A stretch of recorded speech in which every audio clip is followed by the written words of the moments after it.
давоми солҳои соҳибистиқлолӣ дар шаҳру ноҳияҳои кишвар бо ташаббуси бевоситаи президенти ҷумҳурии Тоҷикистон муҳтарам Эмомалӣ Раҳмон садҳо майдончаву толорҳои варзишии замонавӣ таъсис ёфта ҷиҳати фароҳам овардани шароити арзанда баҳри наврасону ҷавонони варзишдӯстдор тадбирҳои самарабахш амалӣ мегарданд. маҷмӯаи варзишии шаҳри Кӯлоб давоми 4 рӯз мусобиқаи ҷумҳуриявӣ аз намуди гӯштингирӣ байни наврасон, ҷавонон ва калонсолонро дар соли 2025 мизбонӣ намуд, ки мо як қатор рақобатҳои ҷолибу диданиро бо иштироки чеҳраҳои шоистаи гӯштингирони кишвар шоҳид гардидем. дар ин толоре ки шароити муосири варзишӣ фароҳам гардидааст, замимаи воқеӣ гузошт то мо як чорабинии сифатан хубро бо иштироки паҳлавонони соҳибноми кишвар дида бошем.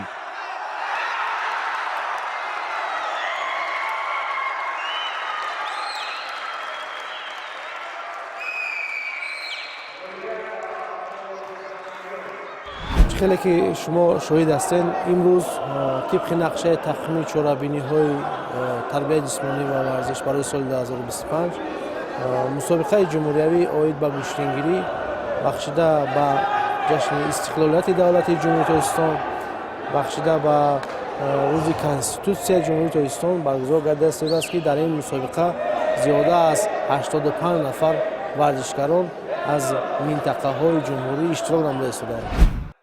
дар нашри аввали барнома мо танҳо рақобатҳои рӯзи аввалро ки миёни калонсолон шуда гузашт ба таври муфассал таҳлилу баррасӣ хоҳем кард. рӯзи аввал 4 марҳиларо дар бар гирифт. сараввал маросими кушодашавии мусобиқа, рақобатҳои муқаддамотӣ ва баъди анҷоми марҳилаҳои мазкур сабқатҳои ниҳоӣ ва дар охир ҷоизасупорӣ барпо гардид. дар маросими кушодашавии раиси шаҳри Кӯлоб Назарзода Бахтиёр ва дигар намояндагону масъулони Федератсияи гӯштингирӣ иштирок доштанд. Назарзода Бахтиёр зимни суханронии хеш аз ҷаҳонӣ гаштани гӯштингирӣ ва аз дастгириву саҳми гузоштаи пешвои миллат муҳтарам Эмомалӣ Раҳмон ёдоварӣ карданд.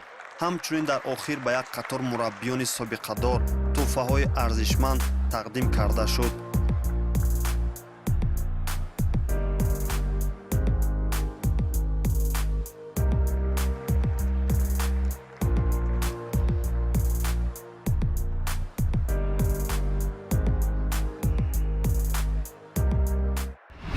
баъдан Назарзода Бахтиёр мусобиқаи ҷумҳуриявӣ оид ба гӯштингириро расман кушода эълон намуданд ва суруди миллӣ танинандоз гардид.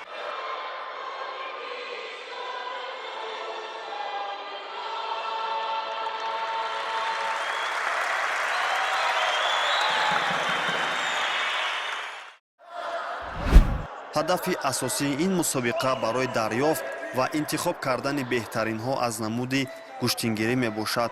метавон баъди муайян кардани ғолибон як дастаи мукаммалро интихоб ва барои муаррифии кишварамон ба мусобиқаҳои байналмилалӣ сафарбар кард.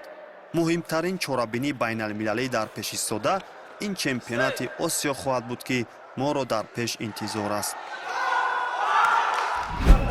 البته هر یک مسابقه که برگزار می‌گردد یعنی که دوری باز مسابقه های بهتر از پیش است. ما فکر میکنیم که این هم باشد انتخاب ورزشکاران این مسابقه نیز برای در آینده مسابقه های سطح بین المللی که در پیش استادند ما رو یعنی که دسته تاجیکستان رو معرفی می‌نمایند این ورزشکاران و انتخاب ورزشکاران نیز از همین مسابقه ها سرچشمه می‌گیرد. яке аз паҳлӯҳои муҳим ин адолатона ва холисона ҳакамӣ намудани нерӯсанҷиҳо мебошад, ки бояд ҳар як довар ҳолатҳои ба амал омадаро холисона баҳогузорӣ намояд. дар ин чемпионат доварони дараҷаи ҷумҳуриявӣ ва байналмилалӣ нерӯсанҷиҳоро ҳакамӣ карданд. барои боз ҳам шаффофтар доварӣ кардани сабқатҳо системаи вар низ ҷорӣ карда шудааст ва ҳар ҳолате ки аз диди доварон дур мемонад баъди такроран санҷидану дидани хулосаи ниҳоӣ бароварда мешавад. тӯли 4 рӯз барои мусобиқа сафарбар карданд ки ин доварон мусобиқаи мо мураббиёнро дар сатҳи олӣ дар сатҳи хуб хеле ҳам хуб одилона доварӣ карданд ва ҳақро ба ҳақдор расонданд ва беҳтаринҳо ғолиби мусобиқа гардиданд ва бевосита аз раёсати корбоҷонҳо ва варзиши минтақаи Кӯлоб миннатдорем, аз кумитаи корбоҷонҳо ва варзиши наздик ҷумҳурии Тоҷикистон миннатдорем ки чунин чорабиниро таҳрезӣ карданд ҳамкорӣ бо Федератсияи гӯштингирӣ барои мураббиён барои оянда варзишгарони худро барои сатҳи байналмилалӣ омода кардан чунин мусобиқаро барои мо фароҳам оварданд.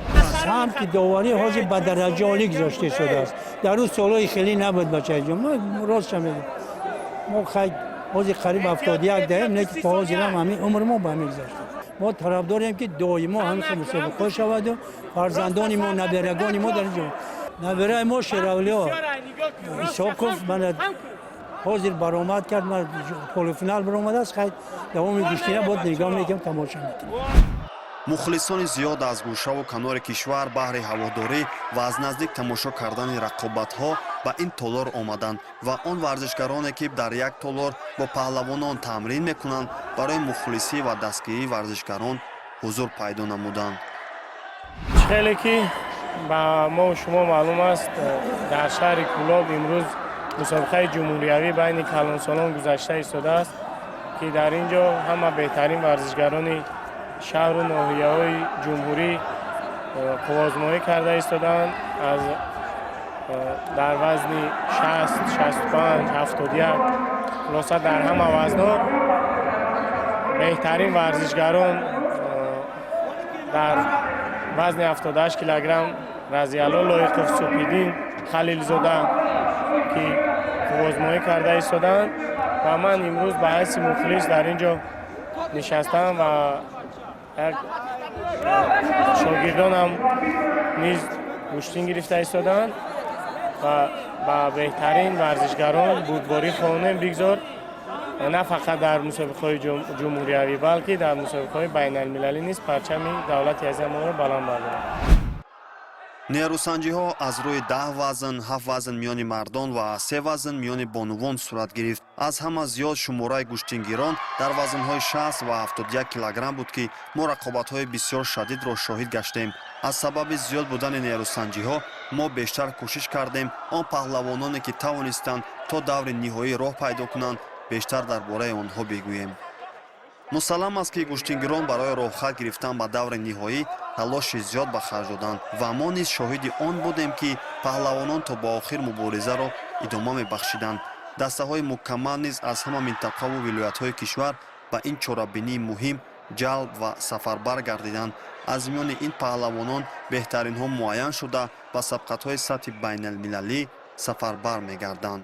барои оянда мустаҳкам кардани тими мунтахаби ҷумҳурии Тоҷикистон миёни ҷавонон, миёни наврасон ва миёни калонсолон ки ояндаи наврасон ҷойгузини паҳлавонони имрӯза мешаванд, мо паҳлавонони хубро дар ҳар синну соле ки дар 4 рӯз дар шаҳри Кӯлоб ин чорабинӣ шуда гузашт, паҳлавонони хуби ояндаи кишварро дар ин чорабинӣ дарёфт карда тавонистем ва با این پهلوانا رابطه زیچ همکاری میکنیم و رابطه داریم رابطه و در آینده همکاری میکنیم که تا که باز هم سویه ورزشی آنها رو برای مسابقه سطح بین المللی بلند برداشتن در کار.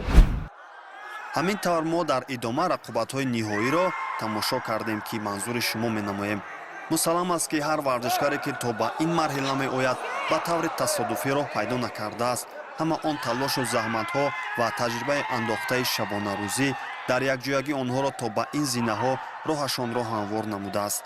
طبق ترتیب آن گوشتنگیرانی که در دور نیم نهایی ناکام می‌شوند مستقیما نشان برنجی را صاحب می‌گردند. اولین رقابت در دور نهایی زیر وزن 60 کیلوگرم میان مردان صورت گرفت که این نیروسنجی میان دو پهلوان از دسته خطلان دو شاکر غایبوف و اورنگزیب اسکرخان بسیار پرشدت و جالب پشت سر گردید.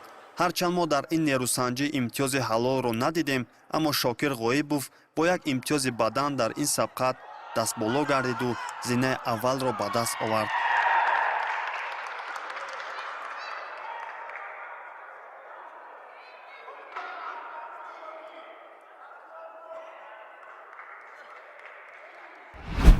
ҳамин тавр мақомҳои сеюмро Амуралӣ Абдураҳмонов бо Аминҷон Холов, нишони нуқраро Авранзеби Аскархон ва мақоми аввалро Шокир Ғоибов ҳам аз дастаи Хатлон 2 соҳиб гардиданд.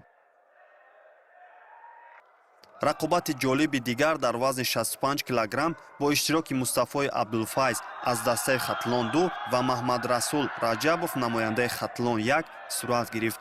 аз оғоз маълум мегашт ки Мустафои Абдулфайз нисбат ба ҳарифи худ бартарӣ дорад, чунки ҳамеша баҳри касби имтиёз ӯ дар ҳоли ҳаракат буд ва кӯшиш мекард ки дар ин сабқат дастболо гардад. ҳамин тавр паҳлавони бо яктаки сабз бо ду амалкарди имтиёзовари бадан дар ин вохӯрӣ дастболо гардиду медали заринро ба гардан овехт. ду зинаи сеюмро бошад Алиҷон Темуров бо Муҳаммадхолид Ҷамилов ба даст оварданд. дар вазни то 71 килограмм миёни мардон муддаии асосӣ баҳри унвони чемпионӣ ин Шеравлиё Исоқов ба ҳисоб мерафт. барои ба финал роҳ пайдо кардан чандин ҳарифҳои сарсахти худро аз садди роҳ берун сохт, аммо ин маротиба дар даври ниҳоӣ рақиби бисёр қавӣ ва таҷрибадида Мелибойзода Фирӯз рӯ ба рӯяш омад. мо як нерӯсанҷии бисёр ҷолиби диданиро байни ин ду паҳлавон тамошо кардем. дар ниҳояти кор намояндаи Хатлон 1 Мелибойзода Фирӯз аз сабаби огоҳии охирии рақиб дар ин нерӯсанҷӣ ғолиб омад. ҳамин тавр Шеравлиё Исҳоқов мақоми дуюм ва медали нуқраро ба гардан овехт. ду нишони биринҷиро бошад Зарифзода Ҳабибулло ва Одиназода Муҳаммад Мусо ба даст оварданд.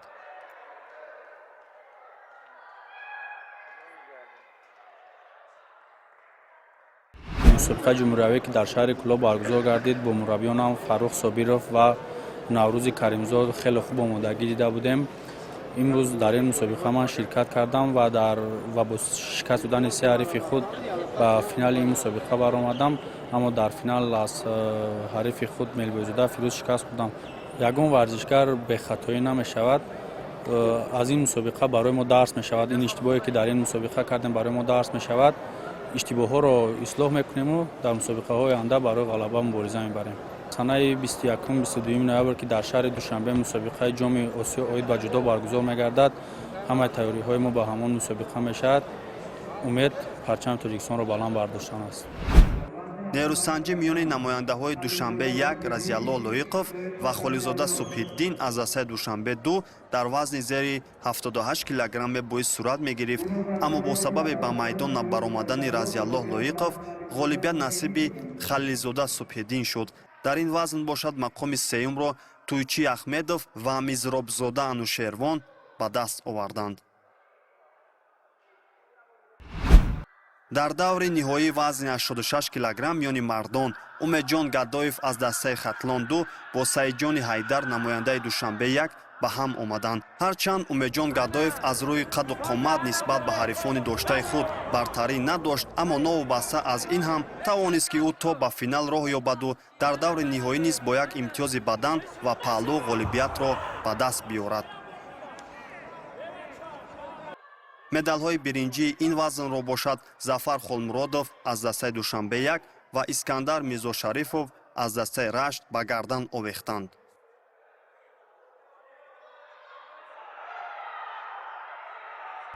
аз ноҳияи Ҳамадонӣ омадам.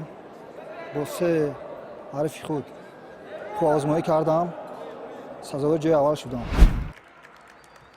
дар вазни то 95 килограмм бошад Аминҷон Раҷабов аз дастаи Душанбе 1 бо Манучер Саидов намояндаи Хатлон 2 ба рақобат пардохтанд. то анҷоми вақти асосӣ ва иловагӣ мо ягон партофти имтиёзоварро аз ҷониби ҳарду ин гӯштингирон мушоҳида накардем. тақдири рақобатро як огоҳие ки аз ҷониби довар ба Манучер Саидов нишон дода шуда буд ҳаллу фасл кард. ҳамин тавр дар ин нерӯсанҷӣ паҳлавони бо яктаки сафед дастболо гардиду медали заринро ба гардан овехт. нишони биринҷиро бошад Шоҳрух Комилов аз дастаи Хатлон 2 соҳиб гашт. мо бо устодам Мустақим Аминов хеле тайёриҳои хуб дида будем. ва аз шаҳри Душанбе ба шаҳри клуб сафарбар шуда ба мусобиқаи чемпионати республика байни калонсолон омада иштирок кардем. Бо ду ҳарифи худам рақобат кардам ки онҳо хеле пурқувват буданд ва сазовори ҷои аввал гардиданд. бале, на ҳар як ҳарифро партофт карда мешавад, гоҳе бо танбеҳ, гоҳе бо хориҷ. Ман ҳарифи худамро бо се огоҳии танбеҳ ва хориҷ пирӯз шудам. дар вазни ба изофаи 95 килограмм бошад Қурбонзода Бобоҷон ва Саидмухторзода Саидшараф, ду намоянда аз дастаи Хатлон 2 ба ҳам омаданд. дар ин қуввозмоии сангинвазнҳо низ мо шоҳиди партофти ҷаззоби имтиёзовар нашудем. ҳарчанд рақобати паҳлавонон тӯлонӣ давом ёфт, аммо тақдири нерӯсанҷиро як огоҳӣ ва танбеҳ ҳаллу фасл намуд. ҳамин тавр ду нишони биринҷиро намояндагони дастаи Хатлон 2 Давлатзода Муҳаммадрасул ва Беҳрӯз Хуршед, мақоми дуюмро Саидмухторзода Саидшариф, нишони тиллоро бошад Қурбонзода Бобоҷон ба гардан овехтанд.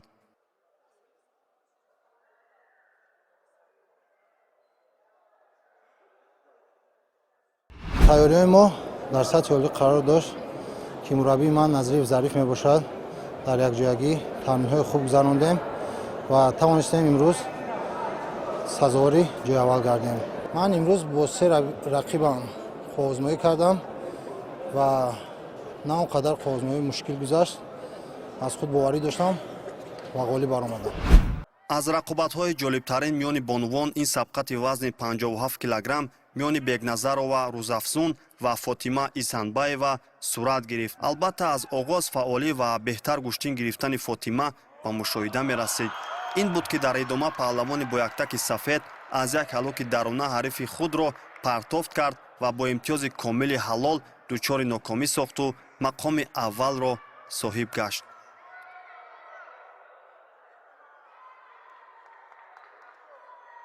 من اسماعیل فاطمه طول 6 سال میشود در گوشتینگ ملی مشق تمرین میکنم. من امروز در مسابقه جمهوری در شهر کلوب دو رقیب خود را مغلوب کردم، سزاوار جای اول گشتم. من در آینده میخواهم در مسابقه های آسیا در چمپیونات های جهان اشتراک کنم، جای افتخاری به دست آورم. ҳамакнун ҷоизадорон ва нафарони арзанда кишвари моро дар мусобиқаҳои дар пеш истода намояндагӣ хоҳанд кард. барои паҳлавонони кишвар бароро музаффарият мехоҳем.